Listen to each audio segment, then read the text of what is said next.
Hello everyone, this is भावना। आप सभी का स्वागत है कॉलेज विद भावना में। तो कैसे हैं सभी? होपफुली सब अच्छे होंगे। अब सभी के दिमाग में डाउट बन रहा है कि डेट शीट चेंज होगी क्या। देखो, हो सकती है डेट, जो पेपर क्लैश हो रहा है नेट का, वो डेट चेंज हो सकती है। अदरवाइज़ अगर पूरी डेट शीट चेंज होती है तो 1-2 दिन का ही डिफरेंस आएगा, ज़्यादा पीछे नहीं जाएगी, ठीक है। और अगर चेंज होती है तो ऑफिशियल साइट पे आ जाएगी, सभी को पता चल जाएगा, ठीक है। तो उस चक्कर में परेशान ना हो, अपनी पढ़ाई कंटिन्यूटी में करते रहें। जिस तरीके से पढ़ रहे हैं ऐसे ही पढ़ते रहें। रिवीजन सेशन कर रहे हैं हम यहाँ पे। हमने सारे सब्जेक्ट की क्लासेस ऑलरेडी कर ली हैं। कॉमन सब्जेक्ट जो हैं अब उनका रिवीजन कर रहे हैं हम। जिसने अब तक कुछ भी नहीं पढ़ा, रिवीजन सेशन देख लें तो भी सही मार्क्स ले आएंगे, अच्छे मार्क्स लेके आ सकते हैं। तो चैनल को सब्सक्राइब कर लें, कॉलेज विद भावना को। यहाँ पे क्लासेस चली रही हैं बीएड की। बीएड फर्स्ट ईयर पे हमारा ज़्यादा टारगेट है, क्योंकि फर्स्ट ईयर के ज़्यादातर स्टूडेंट हमारे साथ जुड़े हुए हैं, ठीक है। तो फर्स्ट ईयर का ही सारा कंटेंट हम कर रहे हैं। चारों सब्जेक्ट कॉमन हमने टॉपिक वाइज, यूनिट वाइज कर लिए हैं। किसी की कोई यूनिट वीक हो तो वहाँ जाके देख सकते हैं, प्लेलिस्ट बनी हुई है सारे सब्जेक्ट की, ठीक है। दूसरी बात, अब हम रिवीजन सीरीज कर रहे हैं। तो रिवीजन हमने 2 सब्जेक्ट का कंप्लीट कर लिया है, एक तो कंटेम्प्रेरी का, ठीक है, और दूसरा philosophical and sociological perspective of education, जिसका पूरा नाम है, पूरा नहीं लिख रहे हैं। तो 2 सब्जेक्ट हमने कंप्लीट कर लिए। Growing up as a learner का एक पार्ट हमने कल किया था, यानी एक मैराथन कल हुई थी, एक आज होगी, ठीक है। देखते हैं कितने देर की हो पाएगी। दूसरी बात, फिजिकल साइंस और मैथमेटिकल साइंस हम कंप्लीट कर चुके हैं, यानी पेडागोजी ऑफ फिजिकल साइंस और पेडागोजी ऑफ मैथमेटिक्स। तो अगर ये सब्जेक्ट आपके हैं तो इन्हें भी देख सकते हैं। बाकी बायो की हमने एक क्लास की है अब तक, एक मैराथन की है। सोशल साइंस की एक मैराथन की है, ठीक है। और कौन सा सब्जेक्ट किया है हमने? इंग्लिश की एक मैराथन की है, ठीक है। तो ये इनकी एक एक क्लास और करानी है मुझे। बाकी अगर आए हैं तो लेट्स क्रैक को भी सब्सक्राइब कर लें, क्योंकि बीएड कर रहे हैं तो सीटेट भी देंगे आप। और सीटेट का फॉर्म आपने फिल कर दिया होगा, नहीं किया है तो कर दो, अभी शायद लास्ट डेट बचती है। बाकी अगर अभी भी नहीं दे रहे हैं तो दिसंबर वाला तो देंगे ही, तो तैयारी आपको करनी है। तो यहाँ सीटेट की क्लासेस चल रही हैं, और जैसे ही बीएड के पेपर होते हैं, जिस तरीके से यहाँ मैराथन चल रही है, फिर वहाँ चलेंगी सारे सब्जेक्ट की, ठीक है। तो दोनों चैनल को सब्सक्राइब कर लें, बेल आइकन को ऑन कर लें, क्योंकि कल कोई मुझसे पूछ रहा था कि मैथ की क्लास करा दो। तो बेल आइकन ऑन करने का मतलब होता है नोटिफिकेशन आप तक चला जाए, ठीक है। आगे चलते हैं। इंस्टाग्राम पे फॉलो कर सकते हैं भावना त्यागी ऑफिशियल सर्च करके। अगर किसी को कुछ कहना पूछना है, बहुत सारे स्टूडेंट मैसेजेस करते हैं, तो वहाँ आप मैसेज कर सकते हैं, वहाँ मैं रिप्लाई भी करती हूँ। बाकी पीडीएफ के लिए टेलीग्राम ज्वाइन कर लें।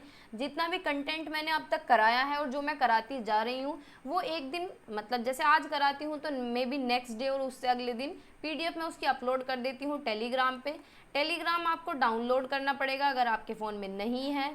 टेलीग्राम में कॉलेज विद भावना सर्च कर सकते हैं, या फिर डिस्क्रिप्शन में लिंक है, वहाँ से भी जा सकते हैं, ठीक है। ये बात हुई। बाकी जो फर्स्ट चैनल है उसका टेलीग्राम ये है, लेट्स क्रैक 1623 ऑफिशियल। जो कंटेंट लेट्स क्रैक पे अब तक कराया है मैंने पिछली बार सीटेट में, या फिर आगे जो कराऊंगी वो सारा इस पर अपलोड करती हूँ, ठीक है। तो हम कर रहे हैं growing up as a learner. Growing up as a learner का हमने एक पार्ट कल कर लिया है। राइटिंग पे मत जाना, ठीक है। ये पेन गड़बड़ करता है कभी, कैसा चलता है। तो growing up as a learner का एक पार्ट हमने कर लिया है, आज सेकंड करने वाले हैं, यानी फर्स्ट यूनिट भी हमने कंप्लीट कर ली और सेकंड हमने हाफ यूनिट कवर कर ली है। तो अब चलते हैं सेकंड यूनिट के स्टेजेस ऑफ डेवलपमेंट पे। हमने प्रिंसिपल कर लिए थे, थोड़ा सा स्पीड से हम चल रहे हैं क्योंकि हमारा ये रिवीजन सेशन है ना। तो चलते हैं, चलिए आ गए हैं हम अपने टॉपिक पे, ठीक है। ये हमारे प्रिंसिपल हो गए हैं। आज हम पढ़ने वाले हैं स्टेजेस। तो मैंने कल बताया था कि 4 स्टेजेस हैं। वैसे तो देखो, सबने, बहुत सारे साइकोलॉजिस्ट हैं, उन्होंने अपने अपने अकॉर्डिंग दिए हैं, लेकिन हम 4 कंसिडर करते हैं। और 4 भी prenatal period up to birth, यानी माँ के गर्भ से लेके जब तक बच्चे का जन्म होता है वो प्रीनेटल पीरियड है। Infancy stage birth to 5 year है। चाइल्डहुड स्टेज 6 to 12 ईयर्स है। और एडोलसेंस स्टेज 13 to 19 ईयर्स है, ठीक है। तो मतलब सभी के ये पॉइंट कंसिडर करने के बाद ही एजुकेशनल पॉइंट ऑफ व्यू से 4 स्टेज कंसिडर की गई हैं, ठीक है, जिनके बारे में पढ़ते हैं। प्रीनेटल स्टेज यानी प्रसव पूर्ण अवस्था, तो 9 मंथ बिफोर बर्थ, यानी बच्चे का जब से कंसीव होता है और 9 महीने तक जब बच्चा माँ के गर्भ में रहता है तो उसे बोलते हैं प्रीनेटल पीरियड। जन्म से 9 माह तक, जन्म से 9 माह पहले, ठीक है, 9 महीने पेट में बच्चा रहता है, इसे हम कंसेप्शन पीरियड और प्रेगनेंसी पीरियड भी कहते हैं। 280 दिन का इसका टाइम पीरियड होता है। इस स्टेज में बच्चे की विकास की शुरुआत होती है। देखो विकास की शुरुआत अब खुद ही देख लीजिए, एक सेल से पूरा ह्यूमन बीइंग बनता है माँ के गर्भ के अंदर, तो कितना तेजी से विकास होता है, 9 महीने में पूरा एक इंसान बन जाता है ना। Rapid period of physical development हम इसे बोलते हैं, यानी शारीरिक विकास की तीव्र अवधि बोलते हैं। इसमें एक सेल्ड ऑर्गेनिज्म ट्रांसफॉर्म होता है पूरे ह्यूमन बेबी में, है ना। इसके 3 स्टेजेस हैं, जर्मिनल स्टेज, एम्ब्रोनिक स्टेज और फोएटस स्टेज, यानी गर्भधारण अवधि के 15 दिनों की जनन अवस्था, जब कंसीव करते हैं तो 15 दिन का जो टाइम पीरियड है जिसमें जर्मिनेशन होता है वो जर्मिनल स्टेज होती है। एम्ब्रियोनिक स्टेज यानी भ्रूण अवस्था 2 सप्ताह से 2 महीने तक, और फोएटस स्टेज होती है 2 मंथ बर्थ आफ्टर कंसीव, ठीक है। ये क्या है, गर्भ धारण करने के 2 महीने बाद भ्रूण अवस्था। फिर सेकंड है इन्फेंसी, बर्थ टू 5 ईयर्स, शैशव अवस्था जिसे हिंदी में बोलते हैं। इसमें भी फिजिकल ग्रोथ काफ़ी तेज़ी से होती है, शारीरिक विकास में तेजी होती है। इमेच्योरिटी यानी बच्चे के अंदर मैच्योरिटी नहीं रहती, कोई भी लॉजिक बच्चा नहीं लगा पाता। अपने घर में भी देखेंगे, मैं हमेशा अपने घर का ही एग्जाम्पल या आपके घर का ही देती हूँ, क्योंकि जब सामने से देखते हैं तब समझ आता है बच्चे को देखना और समझना, अच्छा ये इस वाली स्टेज में है। तो वो होती है इमेच्योरिटी, यानी बच्चा परिपक्व नहीं होता, समझता नहीं है चीज़ों को, इतना मैच्योर नहीं होता कि वो कुछ भी अगर बड़ा टास्क उसके दे रहे हैं तो उसके लिए वो इतना मैच्योर नहीं होता कि उस टास्क को कर पाए, ठीक है। डिपेंडेंसी यानी दूसरों पे निर्भर रहता है, अपनी मम्मी पे, पापा पे, भाई पे, बहन पे, दूसरों पे डिपेंड रहता है। और स्टार्टिंग जब इन्फेंसी का पीरियड स्टार्ट होता है तब तो सूसू पोटी के लिए भी दूसरों पे डिपेंड रहता है ना, छोटा बच्चा। इंस्टिंक्टिव बिहेवियर यानी सहज व्यवहार करता है, जो मन में आ रहा है वही कर रहा है। रैपिडिटी इन मेंटल प्रोसेस यानी इसमें मेंटल प्रोसेस बहुत तेजी से विकसित होता है। कहते हैं ना कि 5 साल तक बच्चे का पूर्ण विकास हो जाता है, दिमाग का जो बोर्नविटा का ऐड आता है ना। रैपिडिटी इन लर्निंग प्रोसेस, सीखने की प्रक्रिया में तेजी रहती है, यानी चीज़ों को बहुत जल्दी जल्दी सीखता है। जैसे जैसे बड़ा होता जाएगा, 3-4 साल का होता जाएगा, तो हर बात में ऐसा क्यों हुआ, वैसा क्यों हुआ, ये किसने कर दिया, कैसे हो गया, मैं क्यों नहीं कर सकता, ये बच्चा इतना दिमाग खा लेता है, बोलता बोलता रहता है। तो इसमें क्या है, लर्निंग प्रोसेस में क्या है, तेजी रहती है। थोड़ी सी आवाज़ आपको आ रही होगी फ़ैन की, क्योंकि बिना फ़ैन के बनाना पॉसिबल नहीं होता, पसीनों में इतना बुरा हाल हो जाता है बहुत। इमेजिनेटिव कल्पनाशीलता यानी कल्पना करता है कि काश मेरे पास इतनी सारी टॉफ़ियाँ होती, मार्केट के सारे डब्बे मेरे घर में आ जाएं, चॉकलेट इतनी सारी होती, तो वो क्या है, कल्पना वो वाली करता है, टॉफ़ी चॉकलेट वाली। दोहराव की प्रवृत्ति रहती है, यानी चीज़ों को बार बार रिपीट करता है। जैसे कल मेरी दीदी का बेटा बोल रहा था कि चॉकलेट ही चाहिए रात में, तो क्या है, एटीट्यूड ऑफ रिपीटेशन, रिपीट करता रहता है, चाहे सामने वाला डांट दे, फटकार दे, कुछ भी करे, बार बार एक ही चीज़ को बोले जाएगा बच्चा, है ना। सीखने की नकल का रवैया यानी दूसरों को कॉपी करता है। छोटे बच्चे के सामने गाली दे कोई तो तुरंत कॉपी करेगा उसे और फिर बोलेगा, फिर उसे लगता है कि मैंने कुछ ऐसा बोल दिया, सब हंस रहे हैं, फिर दोबारा बोलेगा। तो क्या है, इमिटेशन करता है, नकल करता है ना। लर्निंग परसेप्चुअल एक्सपीरियंस यानी अवधारणात्मक अनुभव सीखना, भावनात्मक अभिव्यक्ति करना, इमोशनल एक्सप्रेशन करना, फीलिंग ऑफ सेल्फ लव, खुद से प्यार करना, यानी एक तरीके से जैसे प्याजे ने इसमें बोला है, ईगोसेंट्रिज्म रहता है बच्चा, ठीक है, यानी अपनी ही बात उसे सही लगती है। जैसे कहते हैं कि तेरी मम्मी की चप्पल मैं पहनूंगा, कहेगा नहीं नहीं मेरी मम्मी है, यानी सेल्फ लव रहता है उसे कि बस मेरी चप्पल कोई ना पहन ले, मेरे कपड़े ना ले ले, मेरी मम्मी के कपड़े ना ले ले कोई, है ना। नैतिक भावना का अभाव रहता है, यानी एब्सेंस ऑफ मोरल फीलिंग उसके अंदर रहती है कि उसे पता नहीं होता क्या चीज़ सही है क्या चीज़ गलत है। जैसे जैसे आगे बड़ा होता है तब उसके अंदर मोरलिटी आती है। Tendency of playing alone and together, बच्चों के साथ भी खेलता है और बहुत बार अकेले अपनी धुन में भी खेलने लगे रहते हैं बच्चे। सामाजिक भावना का विकास होता है, यानी डेवलपमेंट ऑफ सोशल फीलिंग, सामाजिक भावना की, यानी जैसे जैसे 5 साल की एज तक जाएगा, 4 से 5, उसे पता चल जाएगा अच्छा दादी के पैर छूने हैं, बाबा के पैर छूने हैं, कोई रास्ते में मिल रहा है नमस्ते करनी है, टीचर की रेस्पेक्ट करनी है, मम्मी की कैसे रेस्पेक्ट करनी है। तो धीरे धीरे सामाजिक भावना का विकास हो जाता है 5 साल तक आते आते, ठीक है।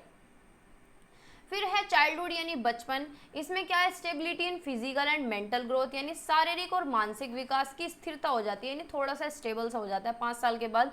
थोड़ी इतनी ज़्यादा ग्रोथ नहीं होती जितनी कि इन्फेंसी में होती है, ठीक है, थोड़ी सी स्टेबिलिटी आ जाती है। रूसो ने इसे कहा है चाइल्डहुड को सूडो मैच्योरिटी कहा है, यानी बच्चा दिखावे का ऐसे दिखाता है कि तू कितना समझदार हो गया है। सूडो मैच्योरिटी दिखाता है कि मैं परिपक्व हो चुका हूँ, मैं ये काम खुद कर सकता हूँ। देखा है 6-7 साल 8 साल का कोई बच्चा, 10 साल तक का भी बच्चा, तो वो चीज़ों को वजन उठाना हो या कुछ भी हो ये दिखाएंगे कि हम बहुत समझदार हो गए हैं, लेकिन वो क्या है, झूठ मूठ की मैच्योरिटी होती है। ग्रोथ इन मेंटल एबिलिटी यानी मानसिक क्षमता में वृद्धि होती है बच्चे की। क्यूरियोसिटी बढ़ती है, क्यूरियोसिटी तो बढ़ती है बहुत ही ज़्यादा, जैसे जैसे बच्चा बड़ी क्लासेस में आता है तो चीज़ों को पूछना स्टार्ट करता है, क्वेश्चनिंग करना शुरू करता है, चीज़ों को तोड़ मरोड़ के देखेगा अपने घर पे। उसे कोई भी खिलौना ला के दो, 6-7 साल का बच्चा है तो वो पहले उसका एक्सपेरिमेंट करेगा कि कहाँ से खुलेगा, कैसे बंद होना है, कैसे सेल डलेगी, तो वो बहुत क्यूरियस होता है, बहुत जिज्ञासु होता है। फीलिंग ऑफ सेल्फ डिपेंडेंस यानी आत्मनिर्भरता की भावना होती है कि मैं तो सेल्फ डिपेंड हो गया, नहा भी खुद लूँगा, कपड़े भी खुद पहनूंगा, स्कूल खुद जाऊँगा, खाना भी खुद ले सकता हूँ। इंटरेस्ट इन कंस्ट्रक्शन वर्क यानी निर्माण कार्य में रुचि रहती है कि मम्मी कुछ काम कर रही है तो अगर फीमेल है, अगर लड़की है, गर्ल है, तो मम्मी के साथ जाएगी कि मैं भी काम कराऊंगी, पापा के साथ लड़के काम कराते हैं, ठीक है। तो निर्माण कार्य में उनका इंटरेस्ट रहता है कि मम्मी मैं भी करके देखूंगी। डेवलपमेंट ऑफ एक्विजिशन इंस्टिंक्ट यानी अधिग्रहण वृत्ति का विकास होता है, जो चीज़ें एक्वायर करते हैं उनका विकास होता है। सामूहिकता की तीव्रता आती है यानी ग्रेगरियसनेस, ग्रुप बन जाता है छोटे छोटे बच्चों का। डेवलपमेंट ऑफ एक्सट्रोवर्ट टेंडेंसी यानी बहिर्मुख प्रवृत्ति का विकास होता है, यानी बातूनी हो जाते हैं बच्चे, बोलने की जो टेंडेंसी है, जो मन में कुछ भी बात आ रही है कह देना एकदम से, तो वो एक्सट्रोवर्ट टेंडेंसी होती है, ठीक है। सामूहिक खेल में रुचि लेते हैं, ग्रुप बना लेते हैं, छोटे छोटे बच्चों का ग्रुप बना होता है, खेलते हैं। सोशल एंड मॉरल डेवलपमेंट यानी सामाजिक और नैतिक विकास बच्चे का इस एज में हो जाता है। फिर बात करते हैं एडोलसेंस। एडोलसेंस में बच्चा बड़ा हो जाता है, यानी 12 ईयर्स अबोव मान सकते हैं। 12 साल से ऊपर का जो बच्चा होता है वो होता है एडोलसेंस यानी किशोर अवस्था। इसमें बहुत सारे चेंजेस देखने के लिए मिलते हैं। स्टैनली हॉल ने इसे तनाव और तूफान की अवस्था कहा है, यानी स्ट्रेस एंड स्टॉर्म की एज कहा है, स्ट्रेस एंड स्टॉर्म की एज किसने कहा है? स्टैनली हॉल ने।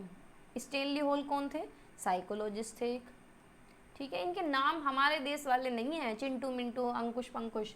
एडोलसेंस किशोर अवस्था, इसमें क्या है, बॉडी के अंदर चेंजेस आते हैं, यानी शारीरिक परिवर्तन होते हैं, शरीर में बदलाव आते हैं। लड़कियां क्या है, एज मतलब बड़ी लगने लगेंगी, लड़कों के दाढ़ी मूंछ आ जाएंगी, वो भी देखने में ऐसे लगेंगे कि बड़ा आदमी है ना।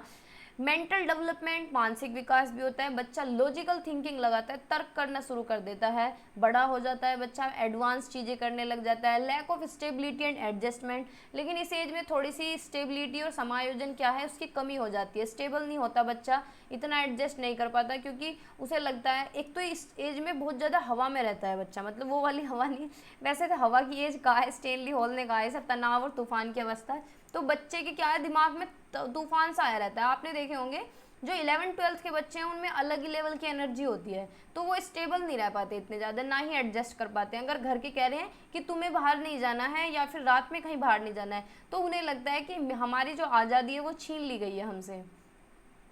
इमोशनल लाइफ यानी भावनात्मक जीवन होता है, बच्चा इमोशन बहुत जल्दी हो जाता है, इमोशनल हो जाता है, बहुत सारी चीज़ें हैं जो मम्मी पापा को नहीं बताएगा, चुपके से रोएगा, कोई भी दोस्त की वजह से रो सकता है, लड़की की वजह से रो सकता है, लड़के की वजह से लड़की रो सकती है, कोई भी इमोशनल कुछ भी हो सकता है। कंट्रास्टिंग मेंटल मूड्स यानी मूड स्विंग्स बहुत जल्दी होते हैं, इतनी जल्दी गुस्सा आ जाएगा, तोड़ फोड़ मचा देंगे घर में। लड़कियां हैं तो भी उन्हें बहुत जल्दी उनकी मूड स्विंग्स होती हैं। Mental independence and revolt to authority यानी मानसिक स्वतंत्रता और अधिकार के लिए विद्रोह। देखो वही बात है कि मेरा राइट है ये, मैं क्यों नहीं बोलूँगा या बोलूँगी।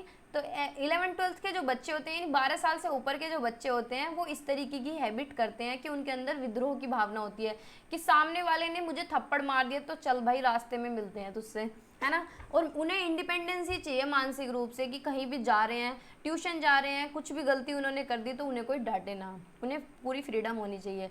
मैक्सिमम डेवलपमेंट जो है इंटेलिजेंसी का वो इस एज तक हो ही जाता है। इंटरेस्ट चेंज होने लगते हैं धीरे धीरे, कि बच्चों को आर्ट क्राफ्ट में भी इंटरेस्ट रहता है, घर में भी इंटरेस्ट आ सकता है, दोस्तों के साथ इंटरेस्ट आता है, पढ़ाई में भी बहुत बच्चे इंटरेस्टेड होते हैं, खेल में होते हैं, ठीक है। तो ये थी एडोलसेंस की कैरेक्टरिस्टिक। अब देखते हैं प्रॉब्लम क्या है, यानी इनकी दिक्कतें क्या हैं, समस्या क्या है इसकी एडोलसेंस की? आत्मसम्मान, आत्म स्वीकृति और सुरक्षा की समस्या, यानी problem of self respect, acceptance and security, यानी बच्चे को लगता है कि तेरी रेस्पेक्ट होनी चाहिए घर में भी और बाहर में भी और स्कूल में भी। स्कूल में भी टीचर तुझे गलत ना बोले, अगर टीचर ने तुझे गलत बोल दिया तो तू उल्टा बोलेगा। करते हैं बच्चे ऐसा कि टीचर अगर डांट दे या फिर एक दो थप्पड़ लगा दे तो बच्चे ऐसे आते हैं अकड़ के कि बस अब टीचर को पीट देंगे। आत्म स्वीकृति, एक्सेप्टेंस, सिक्योरिटी, यानी उन्हें लगता है कि हमें बिल्कुल फ्रीडम होनी चाहिए, बिल्कुल ऐसा फील हो, हमें कोई कुछ ना कहे, क्लास का मॉनिटर बना दे, क्लास में सब बच्चों की कॉपी हम चेक करें, तो ये वाली फीलिंग उनके अंदर होती है, तो ये प्रॉब्लम बन सकती है। ठीक है। स्वतंत्रता की समस्या रहती है, यानी प्रॉब्लम ऑफ इंडिपेंडेंस, कि उन्हें इंडिपेंडेंस चाहिए, ये समस्या बहुत बड़ी है कि उन्हें आज़ादी चाहिए, कहीं भी जाओ कहीं भी घूमो बाइक लेके पूरी तेज स्पीड से। नीड फॉर एडवेंचर, मतलब ये रियलिटी बता रही हूँ मैं, मार्केट में ज़्यादातर आपको जो बच्चे मिलेंगे इस तरीके की हरकत करते हुए वो सारे इसी एज के रहते हैं, 12 से 18 के बीच के। कोई ऐसे लहरें लेके बाइक चला रहा है या फिर बाल बहुत बड़े कर रखे हैं, कुछ भी, तो ये क्या है, ये इस एज में होता है, तनाव और तूफान की अवस्था है ये। सुख एवं आनंद की चाह, यानी नीड फॉर एडवेंचर, कि बस मूवी देखने जा रहे हैं, कहीं भी होटल में जा रहे हैं, रेस्टोरेंट में जा रहे हैं, कि आनंद की प्राप्ति होनी चाहिए। लड़कियों के पीछे पड़ रहे हैं लड़के, लड़कियां लड़कों के पीछे पड़ रही हैं, तो इसमें क्या है, सुख और आनंद की चाह में बच्चे लगे रहते हैं। आत्मनिर्भर बनने की समस्या, यानी नीड फॉर सेल्फ सपोर्ट, कि भाई मुझे ना अपने पैरों पे खड़ा होना है, मुझे ये कोर्स करना है या मुझे ये करना है, किसी की नहीं मानेंगे, ना पेरेंट्स की मानेंगे, ना बाहर को की मानेंगे, जो उन्हें अच्छा लगेगा या फिर जो उनके फ्रेंड करेंगे कोर्स, वही कोर्स वो करेंगे। थ्रेट ऑफ बीइंग आइसोलेटेड और नीड ऑफ बिलोंगिंगनेस, यानी बिछड़ने का भय और स्नेह की लालसा रहती है, कि भाई अब 12th हो जाएगी, हम अपने दोस्तों से अलग हो जाएंगे, तो रोना धोना चलता रहता है, वो तो हमारा भी चला था, सबका चलता है कि लड़कियां रोती हैं कि अब हम दूर हो जाएंगी। नैतिक मूल्यों में बंधे रहने की समस्या, एडेरेंस टू कॉड्स एंड मॉरल्स, यानी उन्हें नैतिक मूल्यों में बंधना भी अच्छा नहीं लगता, कि भाई घर के अगर कह रहे हैं कि सुबह उठो तुम्हें पूजा करना है, या फिर नवरात्रि आ रहे हैं तुम्हें पूजा करनी है, या मंदिर जाना है, तो उन्हें ये चीज़ें अच्छी नहीं लगती, कि हमें नैतिक मूल्यों में नहीं बंधना, कि कोई रिश्तेदार आ रहा है, बेटा तुम्हें बोलना नहीं है, या उसके सामने हाथ जोड़ के बैठे रहना है, नमस्ते करनी है, तो ये उन्हें नैतिक मूल्यों में बंधे रहने की भी समस्या रहती है। बहुत ज़्यादा फैंटेसी होते हैं, सपने सजाते रहते हैं कि ऐसा हो जाएगा, मेरी लाइफ इतनी अच्छी हो जाएगी, आगे पीछे फॉर्च्यूनर चलेगी। कल्पना की बहुल हीरो वर्शिप, यानी फॉलो करते हैं, जैसे कि बहुत से अच्छे भी फॉलो करते हैं। कोई ये है कि फ़ौज में जाना चाहता है, मुझे फ़ौजी बहुत बड़े लगते हैं। कोई ऐसा है कि मुझे इंडस्ट्री वाले हीरो हीरोइन बहुत अच्छे लगते हैं। कोई किसी हीरो को हीरो वर्शिप मान लेता है, वीर पूजा करते हैं, यानी वीरों की, वो किसी को भी वीर मान सकते हैं। लेकिन आज का जो ट्रेंड है, हम फिल्म इंडस्ट्री को फॉलो करते हैं कि उनके जैसी ड्रेसेस होनी चाहिए, उनके जैसा लाइफ स्टाइल होना चाहिए, तो ये क्या है, हीरो वर्शिप की भावना उनके अंदर रहती है, तो ये भी प्रॉब्लम ही है। विद्रोह की भावना उनके अंदर आती है कि एक थप्पड़ अगर टीचर ने मार दिया ना, तो आज टीचर का काम खराब है, आज टीचर घर नहीं पहुंचेगा, रास्ते में पूरा गैंग बना के चलते हैं पीटने। विशेष रुचियाँ, स्पेशल हॉबीज़ डेवलप होती हैं। सेक्स डेवलपमेंट होता है, यानी लड़के लड़की एक दूसरे की तरफ अट्रैक्ट होते हैं। ऑटो इरिटिज्म की भावना आती है, यानी स्वयं प्रेम की, अपने चेहरे को संवारने में लगे रहेंगे, शीशे के सामने 50 बार निकलेंगे, 50 बार बालों को कंघा करना है, और मुंह पे बहुत ज़्यादा केयर करनी है, कभी फेशियल वगैरह, बाल कटवाने, कटिंग करानी, एक से एक डैशिंग जो भी चल रही हैं, कपड़े इस तरीके के खरीदने की बिल्कुल अलग ही लगें, तो ऑटो इरिटिज्म की भावना रहती है, दिखावे की भावना। और बच्चे को लगता है कहीं फंक्शन पार्टी या कहीं भी जा रहे हैं तो उसे रहता है कि सब मुझे ही देख रहे हैं, तो मुझे ऐसा बन के जाना है, तो ये ऑटो इरिटिज्म की भावना बच्चे के अंदर रहती है। होमोसेक्सुअलिटी, यानी दोस्तों के लिए इतना मरने मिटने के लिए तैयार रहते हैं, जो सेम सेक्स है, लड़की लड़कियों के लिए और लड़के लड़कों के लिए, कि भाई मेरे दोस्त ने अगर रात के 12 बजे बुला लिया ना कि भाई यहाँ लड़ाई हो गई आ जाओ, तो बाइक उठा के भग लेना, तो ये होमोसेक्सुअलिटी है, यानी सेम जेंडर के अट्रैक्ट होना, सेम जेंडर में इतना ज़्यादा विश्वास करना। हेट्रोसेक्सुअलिटी, अपोजिट जेंडर में, लड़की लड़कियों के चक्कर में रहते हैं और लड़के लड़कियों के चक्कर में, ठीक है। हेट्रोसेक्सुअलिटी यानी अपोजिट सेक्स की तरफ अट्रैक्ट होना। आगे चलते हैं फिर। अब जीन पियाजे ने भी स्टेजेस दिए हैं जो जो ये है एडोलसेंस है, इसमें बच्चे का कोग्निटिव डेवलपमेंट होता है, यानी संज्ञानात्मक विकास होता है। तो उसी में कोग्निटिव डेवलपमेंट के अंदर जीन पियाजे ने अपनी स्टेजेस दी है, लेकिन पेपर में जीन पियाजे को अलग से पूछा जाता है, तो इसीलिए इसे ज़्यादा ध्यान दिया जा रहा है। वैसे तो एरिक्सन भी है, लेकिन आज तक नहीं पूछा गया है। बाकी और भी बहुत सारी थ्योरीज हैं, लेकिन वे नहीं पूछी जाती है, जीन पियाजे को पूछा जाता है। ठीक है, और पूछा भी गया अब तक लॉन्ग क्वेश्चन में। तो पढ़ते हैं। तो जीन पियाजे क्या है, एक स्विस साइकोलॉजिस्ट थे, रेडिकल कंस्ट्रक्टिविस्ट थे, रेडिकल कंस्ट्रक्टिविस्ट थे। ठीक है, स्विस साइकोलॉजिस्ट थे और फादर ऑफ चाइल्ड साइकोलॉजी थे, यानी बाल मनोविज्ञान के जनक थे, पिता थे। ठीक है, इन्होंने बच्चों के ऊपर बहुत स्टडी की है, देखा है कि बच्चे किस तरीके से अपने ज्ञान का निर्माण करते हैं संसार में, कैसे अपनी नॉलेज कंस्ट्रक्ट करते हैं। जेनेटिक एपिस्टेमोलॉजी में भी इन्होंने वर्क किया है। इनकी जो थ्योरी है वो है कॉग्निटिव डेवलपमेंट थ्योरी। तो पेपर में पूछ सकता है कॉग्निटिव डेवलपमेंट थ्योरी एक्सप्लेन करिए, उसके स्टेजेस बताइए, या फिर डायरेक्ट पियाजे का नाम भी दे सकता है। ठीक है, तो ये आपको ध्यान रखना है।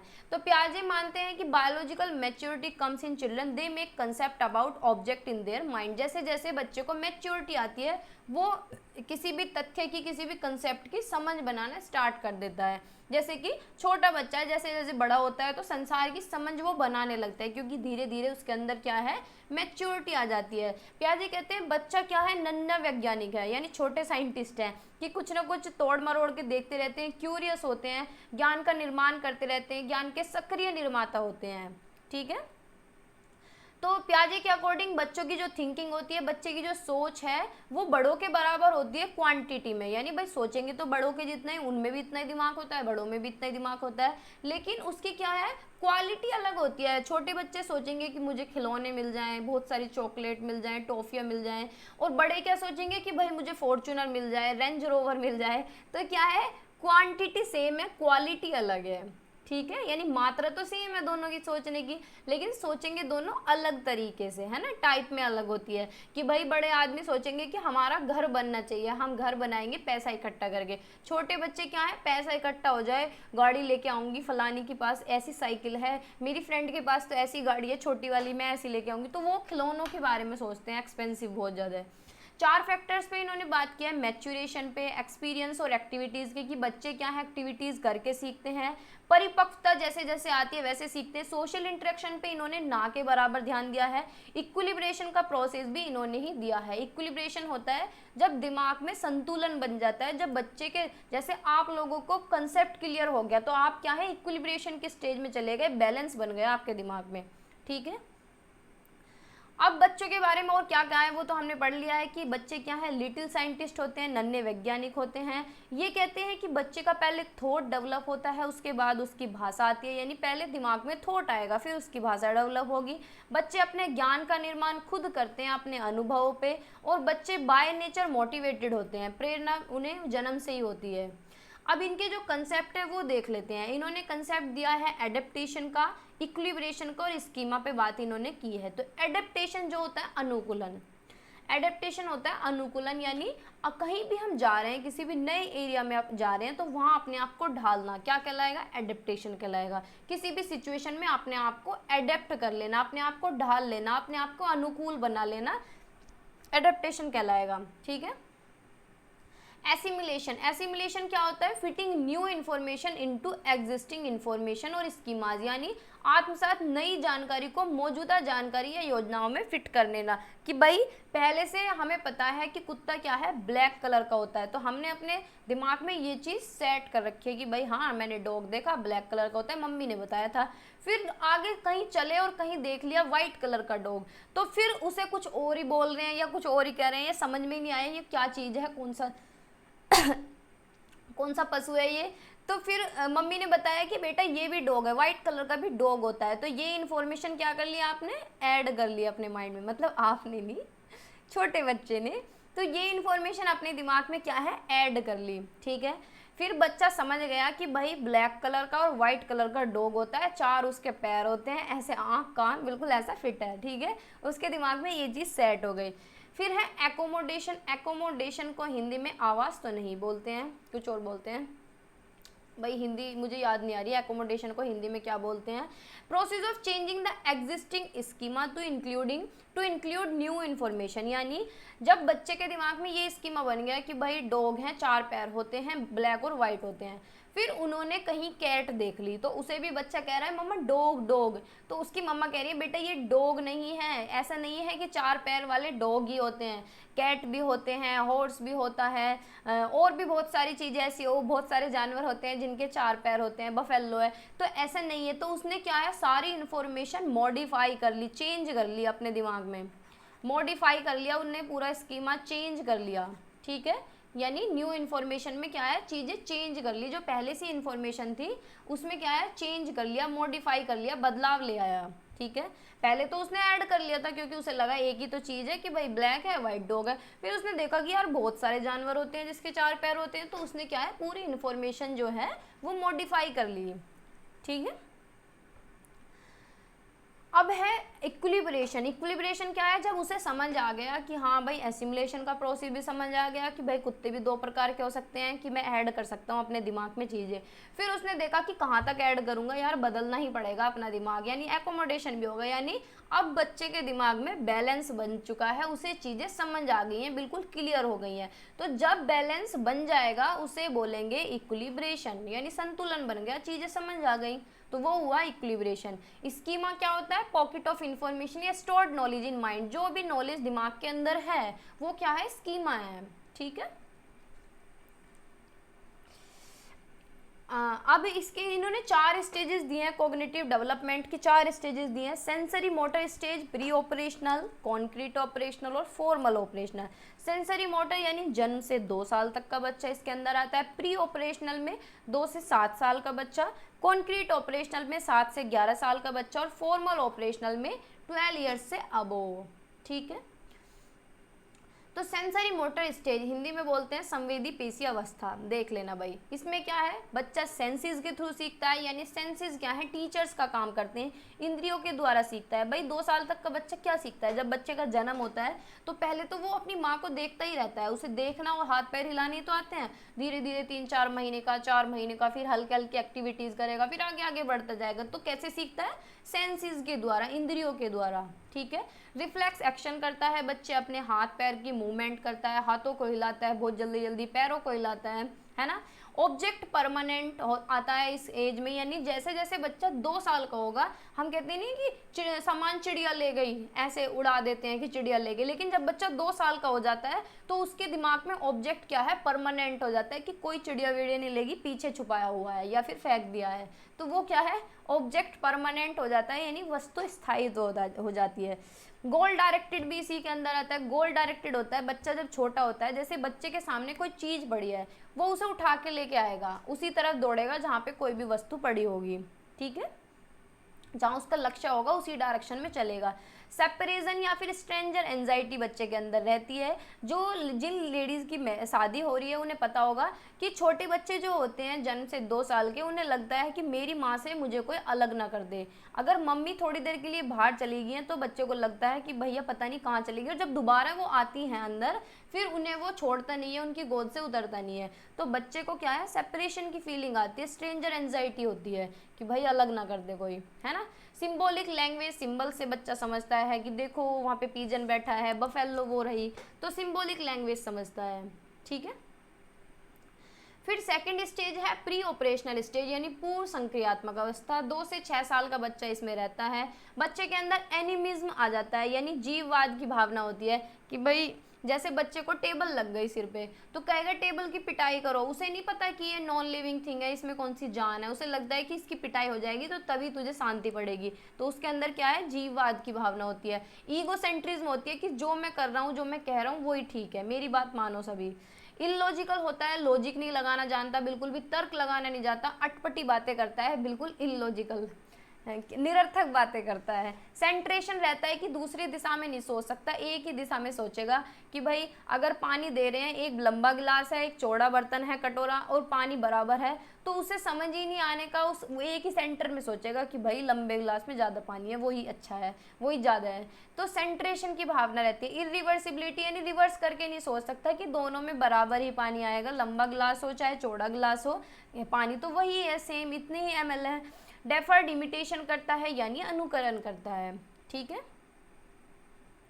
फिर थर्ड स्टेज है कॉन्क्रीट ऑपरेशनल स्टेज यानी मूर्त संक्रियात्मक अवस्था। 7 से 11 साल का बच्चा इसके अंदर रहता है। अब देखो 7 से 11 साल का बच्चा थोड़ा सा तो बड़ा हो जाता है ना, 4th 5th क्लास में आ जाता है। तो इसमें क्या है, बच्चा लॉजिक लगाना शुरू कर देता है, तर्क लगाना शुरू कर देता है, हल्का फुल्का मैथ भी कर लेता है, ठीक है।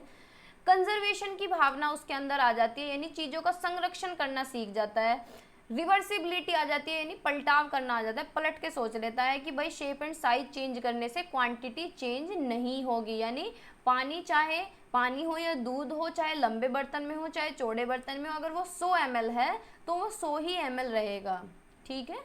तो रिवर्स भी करके सोच सकता है, कंजर्वेशन भी आ जाएगा उसके अंदर।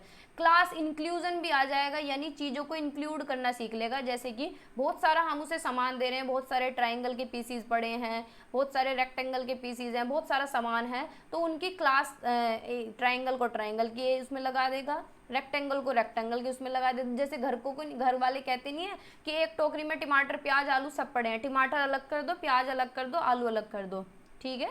तो क्लास इंक्लूजन आ जाता है, सीरियसन आ जाता है यानी चीज़ों को सीरीज में लगाना शुरू कर देता है।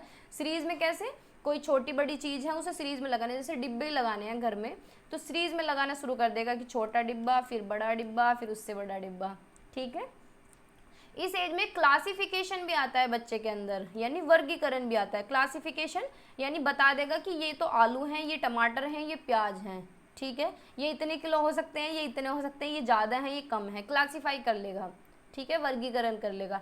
कॉन्क्रीट थिंकिंग आती है यानी मूर्त सोच आ जाती है कि चीज़ों को देख के समझ लेता है। जैसे कि कुछ भी कंसेप्ट पढ़ा रहे हैं और एग्जाम्पल उसे प्रैक्टिकली दे दिया तो समझ लेगा, ठीक है। अब है फॉर्मल ऑपरेशनल स्टेज यानी 11 साल से बड़ा बच्चा इसके अंदर रहता है। एब्स्ट्रैक्ट थिंकिंग आ जाती है बच्चे के अंदर यानी अमूर्त सोचने लगता है, बहुत गहरे में सोचने लगता है, डीप थिंकिंग आ जाती है बच्चे के अंदर। जैसे कि ट्रिग्नोमेट्री वगैरह, ट्रायंगल के क्वेश्चंस कर लेना, तो एब्स्ट्रैक्ट थिंकिंग उनके अंदर लगती है। हाइपोथेटिक और डिडक्टिव रीजनिंग लगती है, रिफ्लेक्टिव थिंकिंग उसके अंदर डेवलप हो जाती है, ठीक है। तो ये यूनिट कंप्लीट हो गई है। अब ये थर्ड यूनिट है लर्निंग। अब इसमें से पढ़ते हैं क्योंकि इसमें इंसाइट लर्निंग बहुत ही ज़्यादा इंपॉर्टेंट है। स्किनर की थ्योरी पूछ लेता है, लर्निंग के फैक्टर्स पूछ लेता है कि कौन कौन से फैक्टर अफेक्ट करते हैं। तो पढ़ते हैं एक बार। अधिगम यानी learning, process of acquiring new knowledge and new responses is the process of learning. ऐसा कौन कहते हैं? वुडवर्थ। ये लर्निंग यहाँ आ गई है, यहाँ लिखी जाती है, प्रोसेस ऑफ लर्निंग,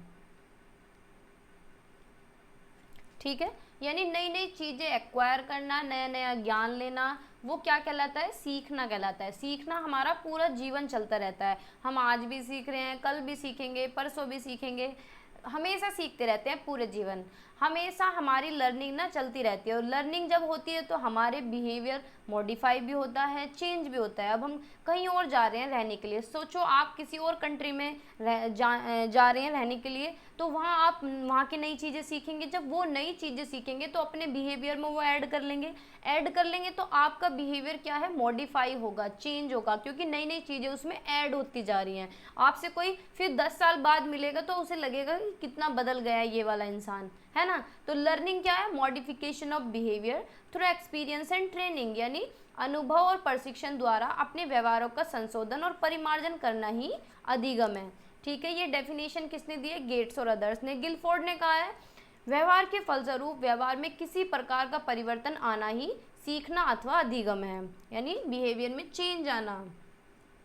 अब इसकी विशेषताएं देख लेते हैं। लर्निंग इज यूनिवर्सल, यानी लर्निंग क्या है? यूनिवर्सल है, सार्वभौमिक है, क्योंकि हम भी सीख रहे हैं, दूसरे देश के लोग भी सीख रहे हैं, तीसरे देश के लोग भी सीख रहे हैं, पूरी दुनिया के लोग सीखते हैं। और ऐसा नहीं है ऐसा नहीं है कि ह्यूमन बीइंग ही सीखते हैं, बर्ड्स भी सीखते हैं, एनिमल्स भी सीखते हैं, सब सीखते हैं, सब। ठीक है। तो लर्निंग क्या है, यूनिवर्सल है, सार्वभौमिक है, सभी के लिए है, हर कोई सीखता है। आपने एक चिड़िया को भी देखा होगा, वो भी घोंसला बनाना सीखती है, फिर घोंसला बनाती है।